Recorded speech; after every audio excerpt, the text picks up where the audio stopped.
Australia, 500 new diabetics are diagnosed daily in Australia. Eesh. And remember, in case of sickness, the first thing we look at is why. Why are so many people suffering from diabetes? So what we need to look at is what's changed, and one of the biggest things that's changed is the diet. Never in the history of mankind have human beings eaten so many carbohydrates. When you look at all the different countries in the world, every country always had a carbohydrate as part of the diet. So we look at Asia and it was predominantly rice. We look at Italy, it was predominantly probably pastas and breads. We go to the South Pacific Islands, the starches were sweet potatoes, cassavas. We go to the United Kingdom and the carbohydrate was probably oats. They're big oat eaters. So just an illustration to show that every country in the world has always had a carbohydrate as part of their basic diet. But we've come to a time on planet Earth where it's almost as if all the carbohydrates from all the different countries have been put together. And people have become high carbohydrate consumers. So I'd like to do an assessment of these carbohydrates. Probably about 50 years ago, they were called starches.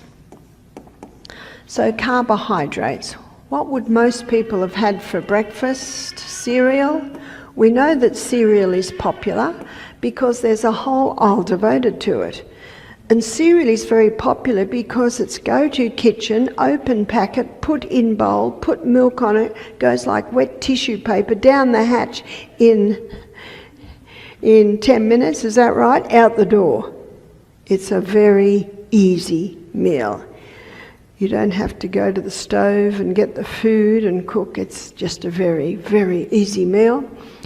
And I think the reason why people are looking for quick breakfast, because so many people go to bed too late, because they're either watching television or they're on the computer or on the phone, games, and so many people aren't getting enough sleep, so they go to bed late, so they wake up late and they just want something very quick.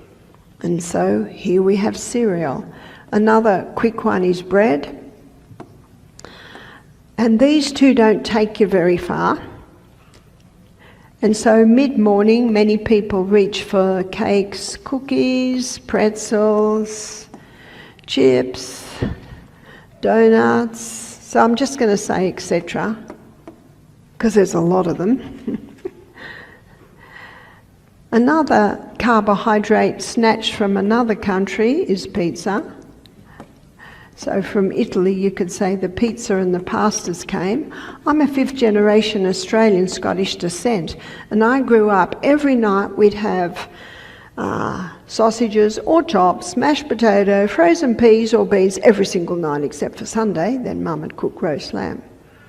And I thought everyone in the whole wide world ate like that, because and you think that as a child, my relatives, neighbours, and as a Scottish descent, we went to the Presbyterian church, everyone ate the same. I didn't think there was anything else in the world other than white bread, because that's all we ate, or white sugar. It wasn't until I was a teenager and started going a bit further afield that I noticed actually there are other foods that people eat. I didn't know what pizza or pasta was, but I don't think there's a home today that doesn't know what a pizza and a pasta is. Rice is another carbohydrate. Potatoes, another carbohydrate. My husband's a 5th generation Irish descent, and every main meal must contain potatoes. And last and least in nutritive value, the pure crystallized acid extracted from the sugarcane plant is the refined sugar. And you can see what I mean when I say I don't think anyone chose to eat that way. It's just quick, it's just fast. And we're such a fast society today that people get hungry and they reach for the fast. Now, when I was in the rainforest raising my children, this was not fast food. down on the farm, this isn't fast food. It takes a while to make cereal, to make bread, to make cakes, to make pizza, to make pasta, to cook rice, to cook potatoes. It's not fast food, it's slow food. What's fast food on the farm? Fruits and vegetables. Pick an apple off the tree, eat. Pick a cucumber, eat. Pick a tomato, eat. The fast food is fresh fruit and vegetables. So if I'm travelling and the people I'm about to stay with say, we're a bit concerned, what do we feed you? I said, it's real easy, fast food. Fruits and vegetables. I'm very happy with fruits and vegetables. That's your true fast food. But I want to show you the result of what is happening today with so many people living on this diet. All of this food breaks down in the gastrointestinal tract to a singular structure called glucose. We touched on that yesterday. And the glucose gets absorbed out of the gut and into the blood, then goes on the M1 main highway straight to the project manager, which is the liver. And then the liver determines where the glucose goes. And the first place it'll send the glucose is to the cell. Now we're going to have a look at what happens in the cell. So the glucose goes in, and it goes in under the action of insulin. So I'm going to flip over to my next board, and while we're looking at insulin, I want to show you what the pancreas produces. The pancreas, yesterday we looked at the pancreas and its role in digestion and what it releases into the gut. But now I want to look at what the pancreas releases into the blood. It releases two hormones. One is insulin, and insulin's the key that unlocks the door to get the glucose out of the blood and into the cell. So insulin's role in the body is to get the blood sugar levels down when they go too high. And that high carbohydrate diet releases high glucose, and so from the pancreas demands high insulin to get it out of the blood and into the cell. There's another hormone that it produces, and that's glucagon. And glucagon, the other hormone released by the pancreas, gets the blood sugar level up again. So if the blood sugar level goes too low, then the brain says to the pancreas, stop the insulin, release glucagon to get it up again. But when a person's blood sugar level goes low, what do they usually do? Reach for a cup of coffee with 2 teaspoons of sugar, reach for a candy. Will that get it up? Oh yes. Boom, up again. And the brain says, stop the glucagon, release the insulin. Down again. Stop the insulin, release the... Can you see what's happening here? We've got many pancreases today that are just wearing out. See, what every cell in the body needs, requires, and what the pancreas needs and requires to function well is a steady, sure, slow release of glucose. And that's what the 3 essentials give it. Fibre. Fibre slowly releases the glucose. Protein is broken down in the stomach, so it also gives a steady, sure release of glucose. Fat. Yes, fat helps to slowly release the glucose. That's what the pancreas needs, and it's what every cell in the body needs. So the first place that the glucose is sent is into the cell. It goes into the cell under the action of insulin. It goes through a 20-step pathway. And this 20-step pathway delivers to us 2 units of energy. Isn't that why we eat? The end result of the 20-step pathway is a chemical form of glucose called pyruvate. And pyruvate, as the chemical form of glucose, it gets fed into the next section. It's an 8-step pathway, and even though it's only an 8-step pathway, it delivers to us an impressive 36 units of energy What makes the difference? How come a 20-step pathway only gives 2 units and an 8-step pathway gives 36? The difference is oxygen. This pathway produces energy by the process of fermentation. But on a high carbohydrate diet, we've still got glucose left over. And so now the liver causes it to be stored inside, particularly the muscle cell, little molecules of glucose stored in the muscle cell, just waiting to be used. It's called glycogen stores. Glycogen is the name given to quick-release glucose stores. Glycogen.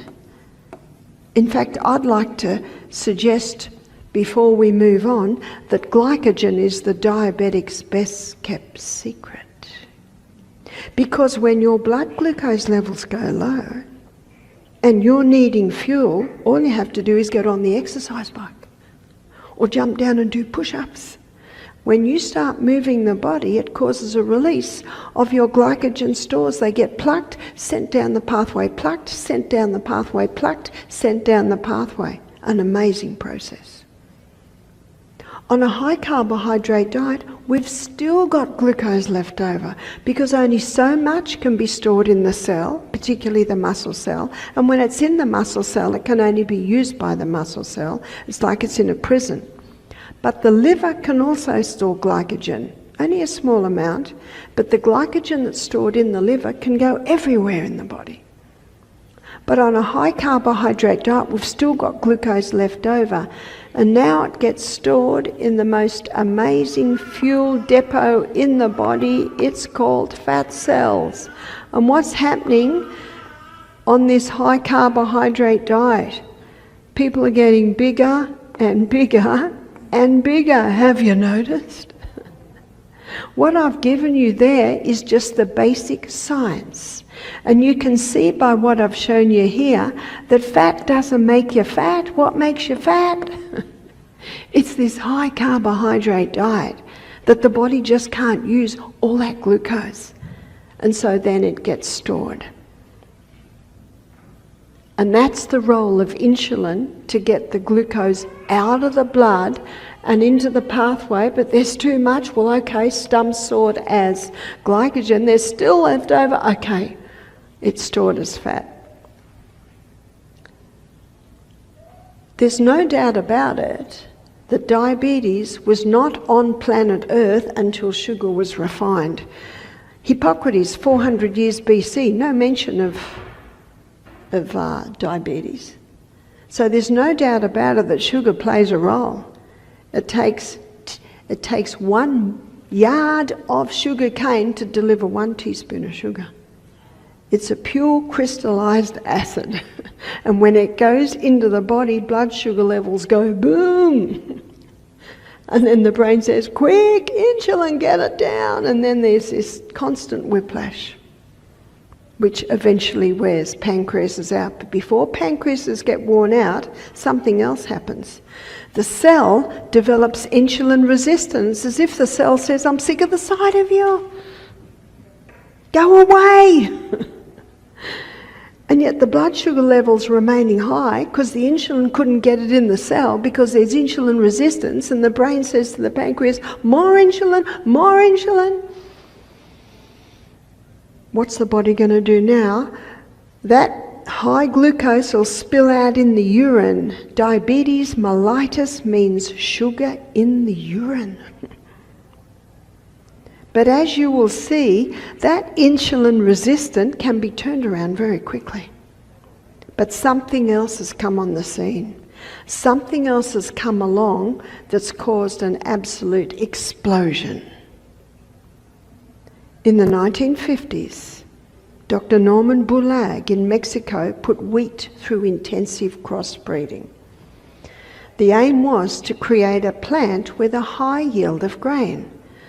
When I was a little girl, wheat used to grow that high. Have you noticed how high it grows now? It only grows that high. We had a 19-year-old wheat farmer do our program, and he was really shocked when I told him that wheat used to grow that high because he's never seen it. He's 19. He's the son of a wheat farmer. Because it all grows this high now.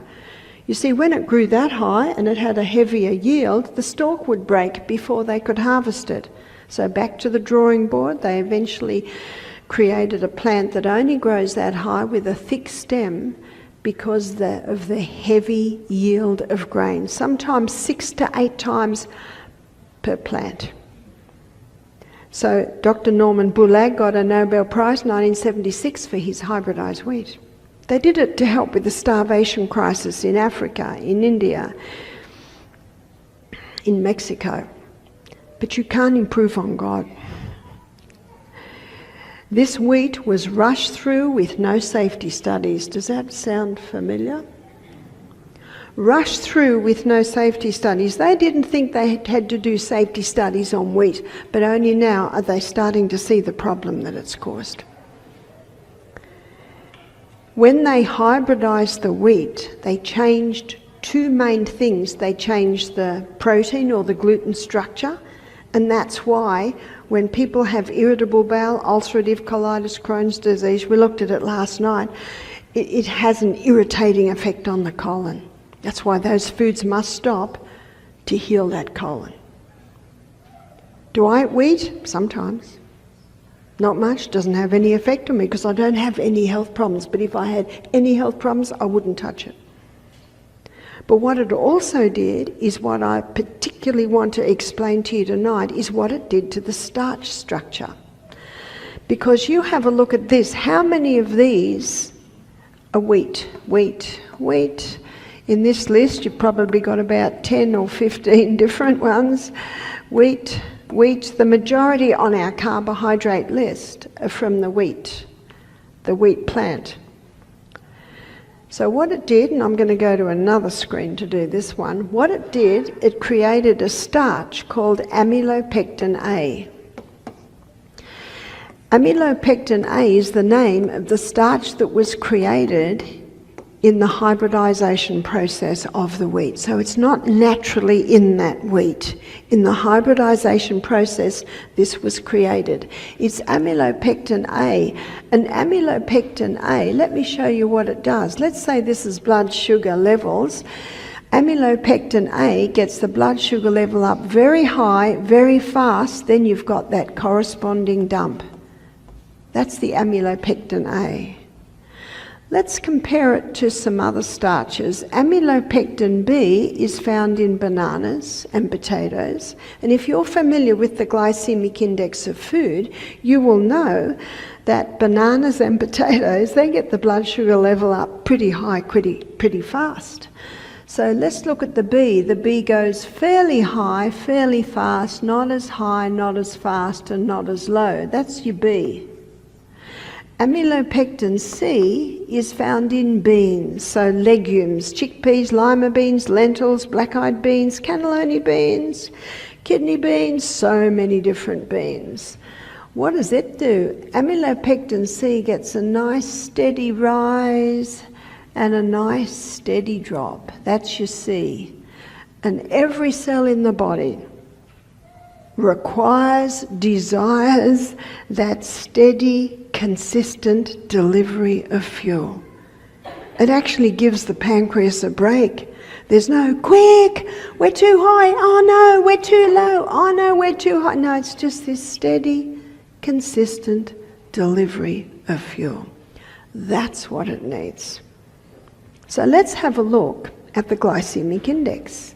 Let's have a look at where the wheat sits on the glycemic index. What is the glycemic index? The glycemic index is a reading on how quickly the glucose in food is released into the blood.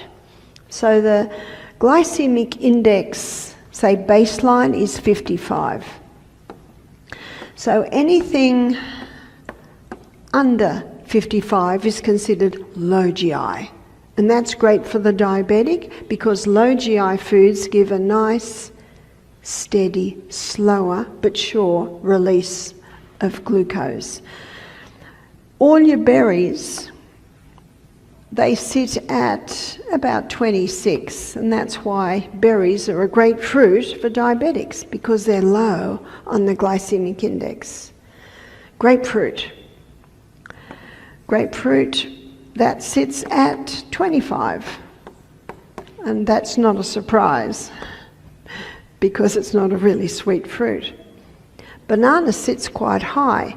So you look at a cherry and you look at a banana and you think, well, why is the banana high and the cherry low?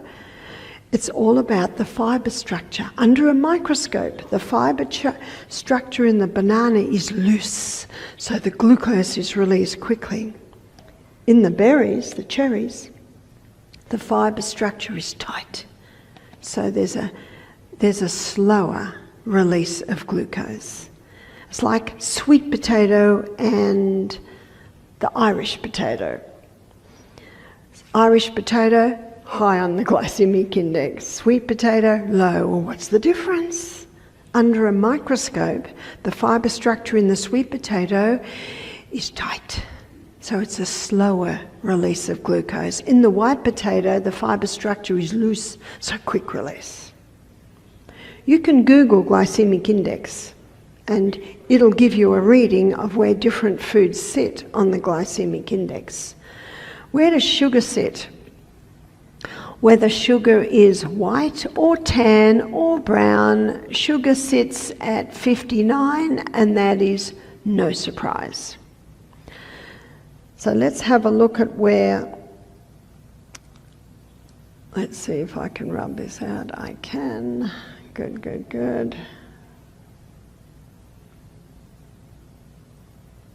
Coming back to this. That's no surprise. Where does white, let's say white bread. So all foods made with white flour, it sits at 69. How could that be? It's because of the amylopectin A. Remember, it's not naturally in wheat, it's one of the side effects of the hybridization. Once you start playing with God's creation, you don't know what's going to happen. That's why genetically modified foods are actually dangerous foods, because they have the potential to actually interfere with and interrupt our own DNA. Where does wholemeal sit? So you call it whole wheat. So the whole wheat bread, it sits at 72. How could that be? Because the whole wheat is not refined, it's got more amylopectin A in it. Yes. I had a guest do our program. She said, I'm a diabetic. I was diagnosed at 65. I'm now 69. I do everything they tell me. I have whole wheat bread, whole wheat pasta, whole wheat cereal, whole wheat. And every 6 months I go to the doctor and he puts me on more insulin. And what's the definition of insanity? To do what you've always done and expect different results. She said, I'm not like the lady down the road. She has sodas, she has candies, she has cakes. I don't do that. She said, in fact, she started crying. She said, you've just solved the puzzle. Now, if you want to explore this in more detail, there's a book called Wheat Belly by Dr. William Davis. It's a bestseller. And I'm very thankful to Dr. William Davis. There are actually a few books that talk about it, but he defines it very nicely. And he shows what happened to the wheat. And he also shows that by the late 70s, this hybridized wheat went worldwide. Do you know what that means? By the 1990s, let's have a look at this. By the 1990s, every cereal, every bread, every cake, every donut, pretzel, etc., every pizza, every pasta, what's it made out of? The hybridized wheat. No wonder diabetes has exploded. Because how many diabetics are told to have the whole wheat? And yet, are they healing from their diabetes? No. No, they're not. Something else has come into the equation. And it all happened around the time of the let me get it right, the Industrial Revolution, got it right?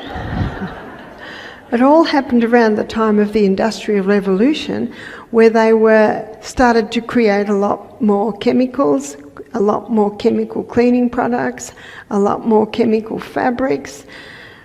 But what I wanted to specifically look at is what they did to the oils. Now, before the Industrial Revolution, depending on where you lived, it was near the equator, it was either coconut oil or palm oil, and if it was in the Mediterranean, it was usually olive oil or maybe sunflower oil. Sunflower seeds are soft seeds. I've had people say to me their grandmother used to grind the sunflower seeds, squeeze them and get the oil. And if it was in the more northern countries, it was usually butter or cream from organic cows. And if it was further up, it was usually fish, seals, whale blubber, depending on where you lived on the planet. And by the way, diabetes was very low, and as you'll see in my next lecture, heart disease was very low. But in the Industrial Revolution, they created equipment so they could get oil out of hard seeds. You see, the olive oil is extracted from the flesh of the plant. Women could have presses in their kitchen to press the flesh of the olive to get the oil. And the coconut oil is extracted from the flesh of the plant. So they grate the coconut and they squeeze it with water and they get the milk, and then in a saucepan, double saucepan, or traditionally just in the sun, it would separate into the oil. So in their kitchen, women could do it. But to get oil out of a hard seed, that needs high heat chemical equipment. And if you go into the supermarket, you can see them. They're in clear plastic bottles. And they're the cheapest oils: vegetable oil, canola oil, soy oil, corn oil, safflower oil. They're the dangerous oils. And when they come into the body does not recognize them because their whole structure has been changed by the heating and by the chemicals. And they're the oils that can block this cell to inhibit insulin and glucose getting in and out of the cell. So they also can be a contributing factor. So as you can see, it's not just one thing that causes diabetes. It can be a whole lot of things, but I believe this high carbohydrate diet, high sugar diet, again, carbohydrates aren't bad. My husband would never forgive me if the potatoes stopped. I'll be thrown out of Asia if I told them to stop eating rice, is that right?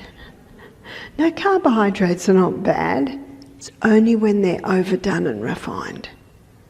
When they're overdone and refined, and predominantly the carbohydrate people eat today in large amounts is made from wheat.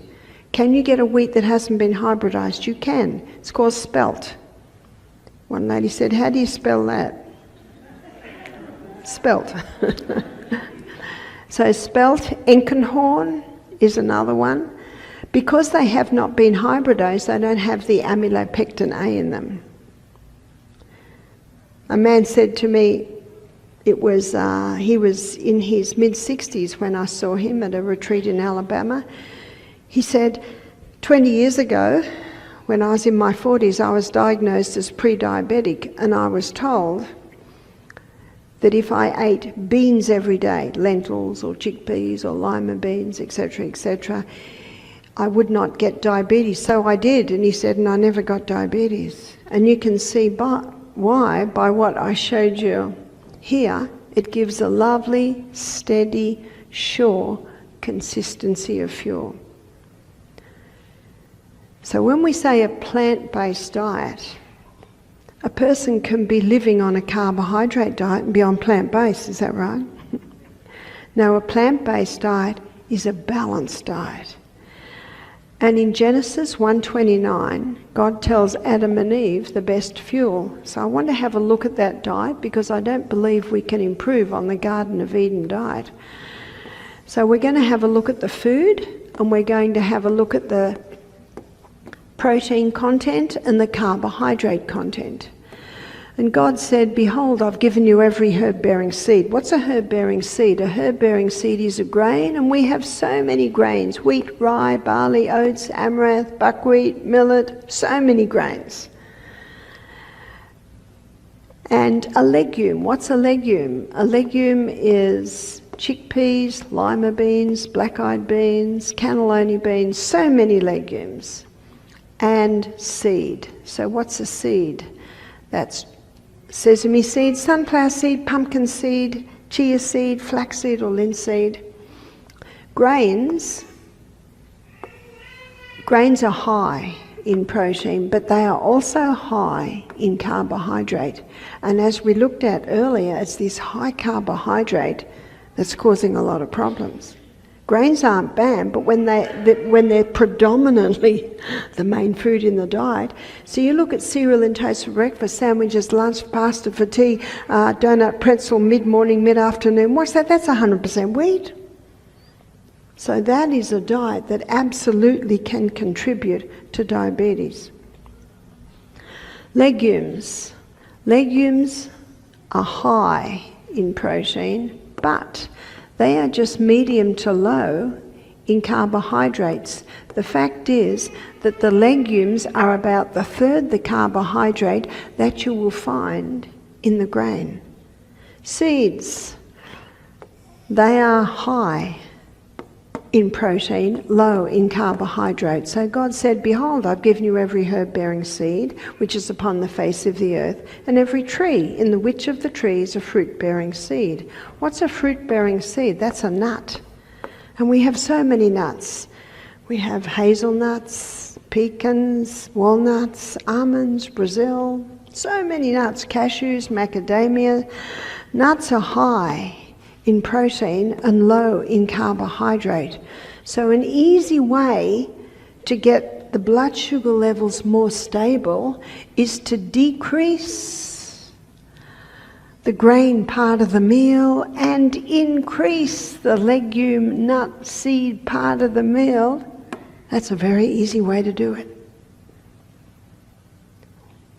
So what I'd like to look at now is I'd like to look at how the sustain me principles affect diabetes. Sunshine. Why is sunshine important with diabetes? Because when the ultraviolet rays from the sun hit the skin, they convert a form of cholesterol just under the skin to vitamin D. And vitamin D is essential for the absorption of calcium and minerals inside the body. Your pancreas is made up of cells, and on the DNA there's 2,500 receptor sites for vitamin D. Vitamin D is an important part to be able to have a healthy functioning pancreas. Use of water. We should be drinking at least 8 glasses of water a day. Start early. What 8 glasses of water a day? It allows the release. Let's go back, and I want to show you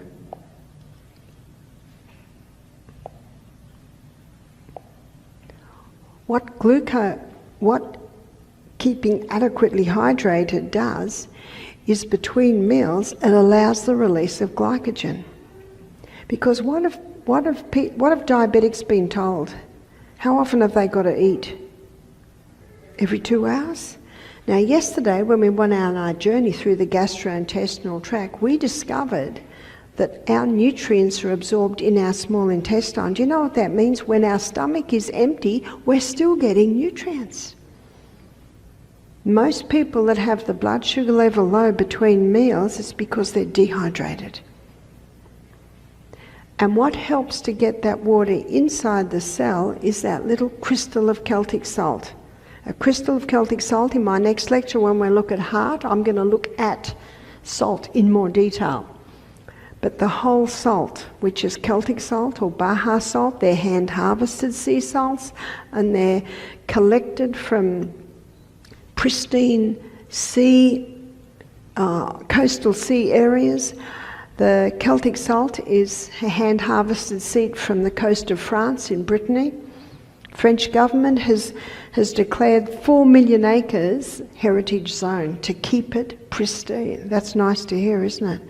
But it contains 82 minerals, and when you put that salt in your tongue, the magnesium in the salts pulls the water inside the cell, which helps to release these glycogen stores.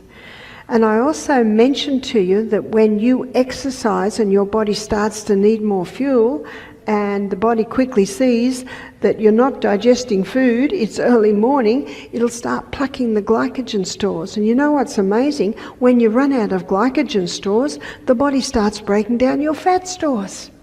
Because that's what fat is. It's just stored fuel.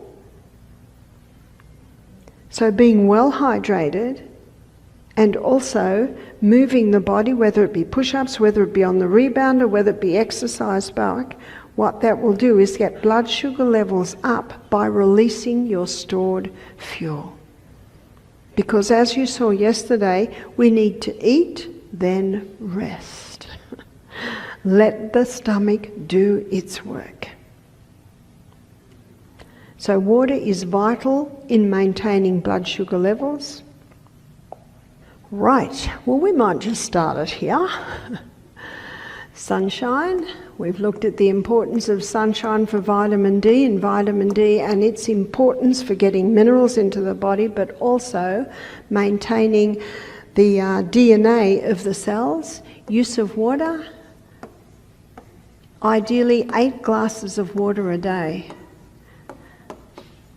And that little bit of salt. The whole salt, Celtic salt. How much? Probably the size of a sesame seed. If you're not used to it, start with that. And remember, it will help release your glycogen stores. Sleep. We're going to be looking at sleep later in the week, and especially the hours before midnight. The hours before midnight, in fact, at the moment, it's between 9 p.m. and 2 a.m. that melatonin is released. And melatonin is your fix and rejuvenate nighttime hormone. That is the hormone that's responsible for the increase in healing while we sleep. When you lay your body down in bed at night, you know you're laying your body on nature's operating table. So while you sleep, and the release of these hormones, it allows the healing of the pancreas. If you don't go to bed till 2 a.m, you might lay yourself on nature's operating theatre, but the surgeon's left the surgery. The surgeon's only active between 9, well, it's most active between 9 p.m. and 2 a.m. I used to work in an operating theatre, and you can't work unless you've got your whole team there. So it's between 9 p.m. and 2 a.m. that you've got the whole team there for the surgery on healing the pancreas while you sleep. And later in the week when we look at sleep, I'm going to show you all the processes that happen in the sleep, how you can increase that, and how you can train your body back into 8 hours a night. Here's God's perfect mathematical formula: 8 hours to work, 8 hours to play, 8 hours to sleep. Trust in God. Thank Him every day for the condition that your pancreas is in right now, even if your pancreas is not working well and you are on insulin. Thank Him for your pancreas, thank you for its ability to heal, and thank Him that tonight you're going to learn how you can revive your pancreas. See, one young man came to our retreat, he's only 19 with type 1 diabetes. He said to me, my specialist said my pancreas is dead. I said, is it gangrene? What's dead? If there's blood going through that pancreas, it's alive. And we live in an incredible body that has an inbuilt ability to heal itself. I'll tell you his story in a minute, but he was with us 4 weeks, and after 3 weeks he went from 90 units of insulin a day down to 10 units of insulin a day. Was his pancreas dead? No, it wasn't dead. His pancreas started to revive because it was given the right conditions. That 90 units of insulin allowed him to eat a high carbohydrate, high sugar diet. So when he started eating our food, which was high fibre, generous proteins and great fats, he didn't need that much insulin. So little by little, he started to drop his insulin levels. In Leviticus 17:11, the Bible says the life of the flesh is in the blood. If there's blood going through any part of your body, it's alive. There's life, and it can be revived. So let me show you why the blood's called the life of the flesh. Because in the blood is the carrier of oxygen. That's why it's important to breathe through your nose, breathe long, slow and deep. I call it God's LSD, long, slow, deep. Breathing in and out through the nose, and it will increase the oxygen content in your body. The blood also carries the nutrients, and we are the ones that choose what we eat. And as we're looking at, there are some foods that are healing, and there are some foods that are not healing. Hence, we are the ones that choose. Are we eating a high carbohydrate, high refined diet, or are we eating a diet that's high in fibre, great proteins, good fats? We choose. And it's our God-given right to choose what we do to our body.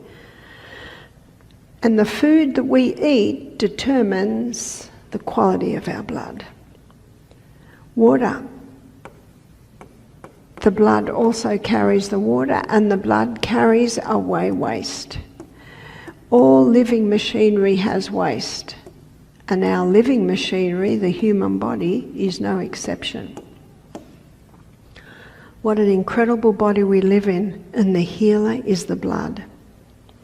So thank God every day for exactly where you are and what you have right now. Because my daughter Emma, when she was 5, she said, "Mum, I'm going to grow up in a minute." Now we know she didn't grow up in a minute. We know she took her 10 years to grow up. And when we're sick, don't we want to be better in a minute? When I broke my arm, I have to tell you, I wanted that to be better in a minute, but it took 6 weeks. I think it was the longest 6 weeks of my life. But it's better. And it's the same with healing in the body. Give it time. Abstain. There are some things that you must stop if you want to heal from diabetes. The refined sugar must stop. In fact, all forms of sugar. Once the colon is happy, once the pancreas has healed, then the person can start maybe having a little maple syrup or honey. But until that pancreas is totally healed, and when I mention the colon, as we looked at yesterday, the colon needs to be running well too, because that's where your waste is dumped. So that is also influencing your pancreas. So sugar must stop, wheat must stop, caffeine must stop. We had a guest, and every time I said this, he would just groan. If you're a coffee drinker, don't stop, or you won't be able to come to class tomorrow. If you're a coffee drinker and you have 3 cups of coffee a day, start having 3 half cups, then 3 third cups, then 3 quarter cups, and then maybe 2 quarter cups. You can ease off it very slowly. What caffeine does is it causes a crisis response in the body. And whenever you have a crisis response in the body, there is a release of more insulin to release more glucose into the cell, ready for the crisis, ready for the run of your life or the fight of your life. And most people don't realise the role that caffeine plays in diabetes. What must also stop is alcohol. It's a high sugar food, but not only is it a high sugar food, it is also a neurotoxin, and we need our brain cells. So these are some of the things that must stop if you want to conquer diabetes. Inhale. Genesis 2 verse 7, the Bible says that God formed man from the dust of the ground and breathed into his nostrils the breath of life. Did everyone get that? Nostrils. This was not mouth-to-mouth resuscitation. Nostrils. The nostrils purify the air, warm the air, humidify the air, balances blood gases, and also pressurizes the air, making it perfect for the lungs. Mouth does not do any of that. Mouth is for talking, singing, it's for whistling, it's for eating, it's for drinking. Nose, and nose alone, is for breathing. And remember, back on the cell, I'm a little bit scared to go back there in case I can't get back here at the moment. I'm still mastering my new electronic board. But do you remember when we went through the energy cycles in the cell, that when that cell has oxygen, it gives 18 times more energy. So the more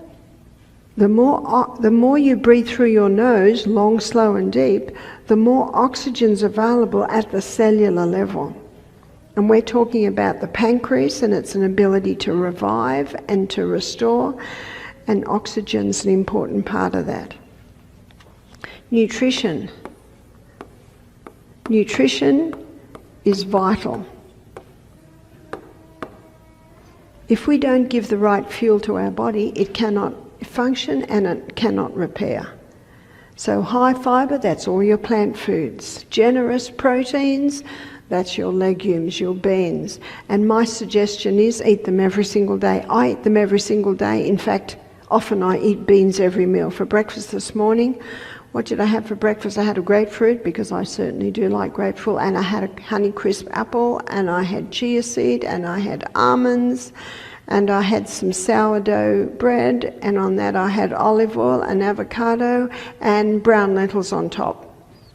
So my meal was high fibre, generous proteins, great fats, and I did not get hungry for 5.5 hours. That food gives a steady, consistent delivery of fuel. What did I have for lunch? I had split pea soup for lunch, so that was another legume. I had some potatoes in that, and celery and carrot, and I had a big salad. Had some pecans, you call them pecans, we call them pecans, for dessert. That's an excellent meal for a diabetic.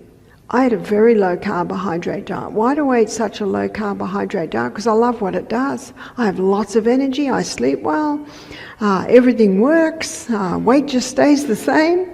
Do you know the Bible says in 1 Thessalonians 5:21, prove all things. Prove it for yourself, try it, give it a go, see what it does. So the Bible says, prove all things and hold fast to that which is good. I eat this way because I love what it does. Moderation. These are the sustain me principles. Moderation in all the good things. The nutritionists today are saying that the time-restricted eating is the best way to eat for a diabetic. What's the time-restricted eating? Eating twice in a 24-hour period, 6 hours apart. Huh? Well, what were they saying 10 years ago? Oh, you've got to eat every 2 hours. Psalm 146 verse 3, put not your trust in princes, because sometimes they get it wrong. Who are the princes? They're the authorities in the field. Doesn't mean you don't go to them, doesn't mean you might not get their opinion, because that's what it is, an opinion. And what can you do with that opinion? You can take it or leave it, because it's our God-given right to choose what we do to our body. So did the authorities say, sorry, we got it wrong? No, they'll never say that. Have you noticed what they say? New research reveals. Do you know that time-restricted eating was advised in that little book, The Ministry of Healing, which was written, I think, in the late 1800s. This is not new. And do you remember the old saying, eat breakfast like a king, lunch like a queen, supper like a pauper? Where'd that saying come from? That's been a saying for hundreds of years. This is not new. Now they put another name on it, time-restricted eating. No, it's not new. You know what the proverb says? There's nothing new under the sun.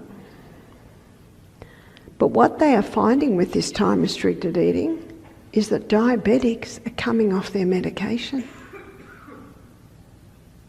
Because eating like this gives a steady, consistent, sure delivery of fuel.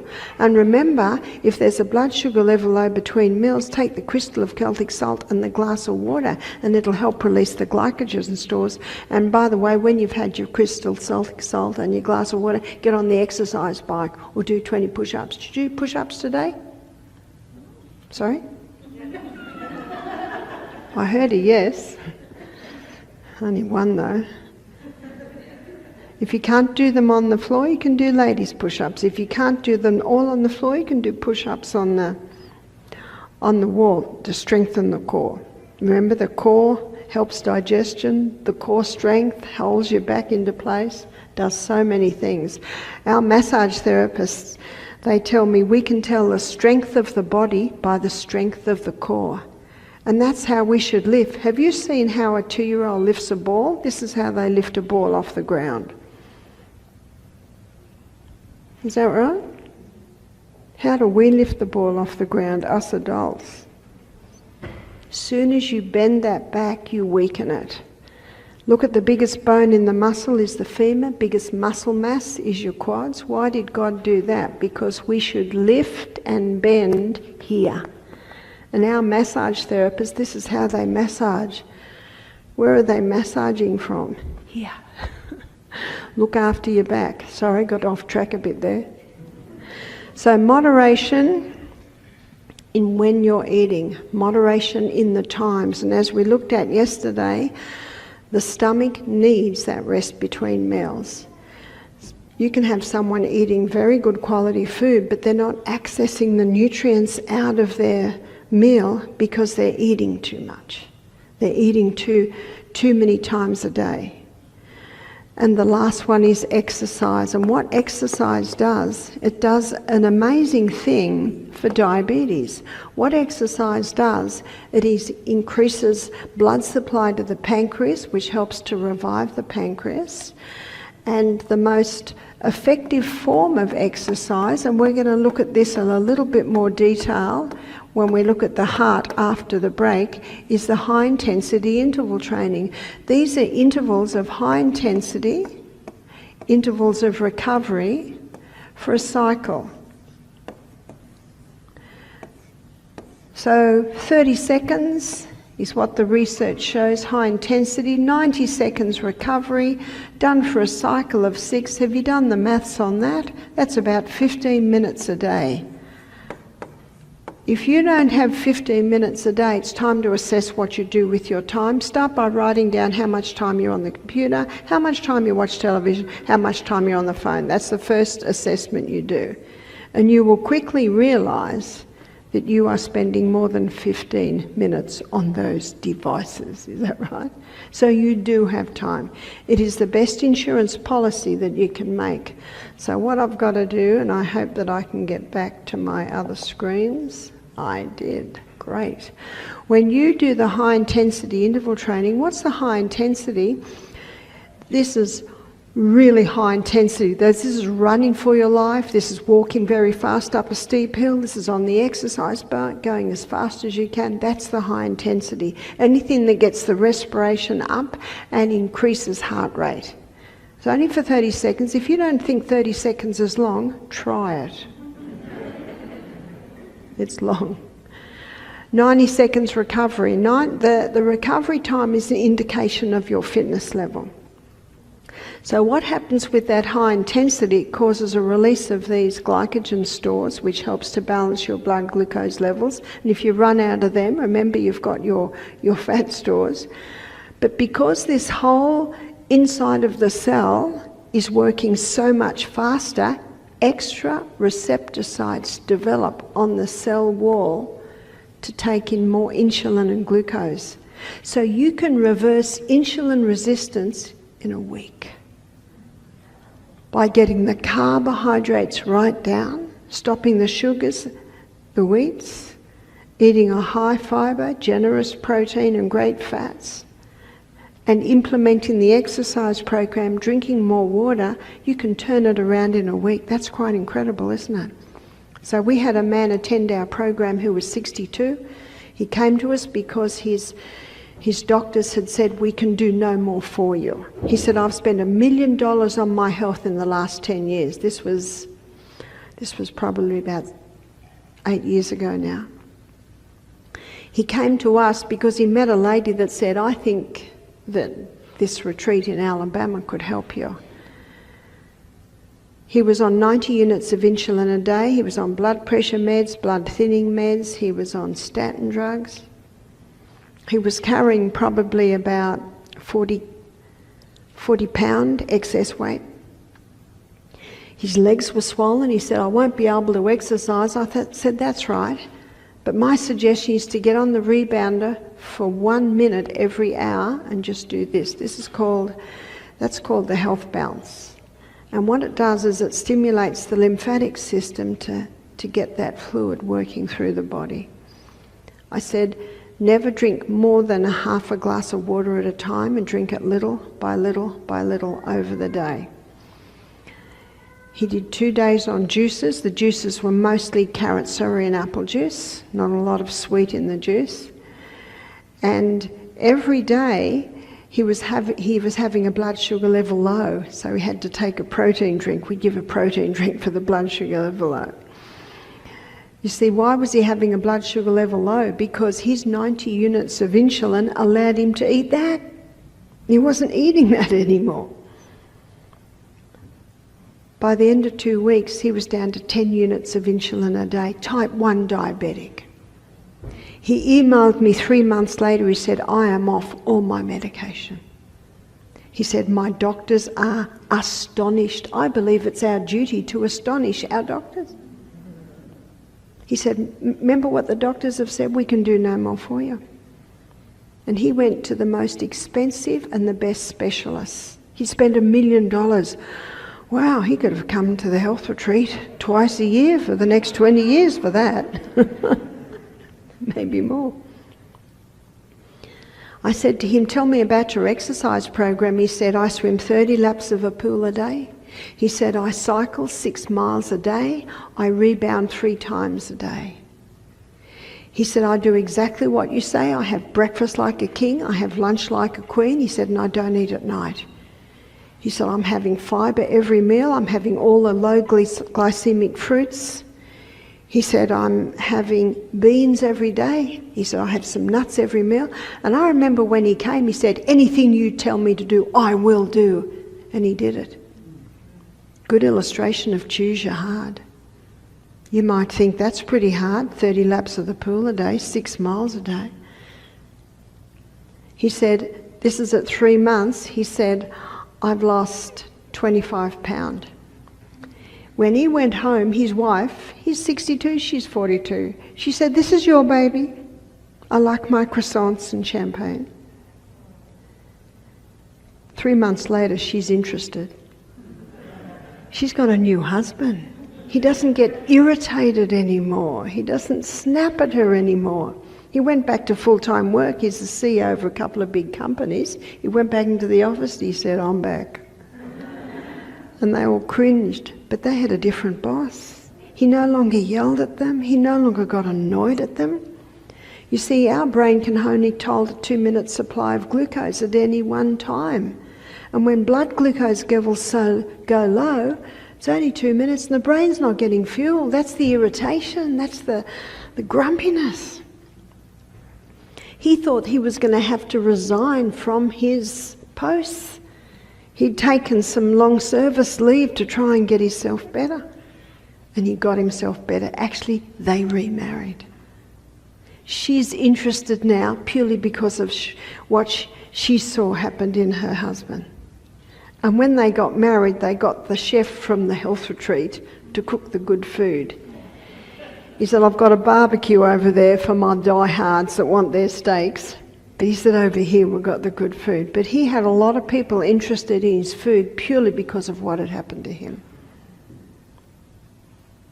Incredible story. It's a good illustration of choose your hard. Life was hard for him. He could hardly walk. He couldn't fly anymore, or his legs would swell. He was only 62 and he was looking at resigning from his major positions. Now he's back to full-time work. And no one can talk him out of this diet or lifestyle. He said, "I've got a new lease on life." He said, "I feel better at 62 than I felt when I was 40. Because actually it was just starting to develop, the result of this lush lifestyle that he was living. So it's a great illustration, choose your heart. And it's also a beautiful illustration of the body that we live in, its inbuilt ability to heal itself when you give it the right conditions. We're going to have a break now, and when we come back, we're going to look at the heart.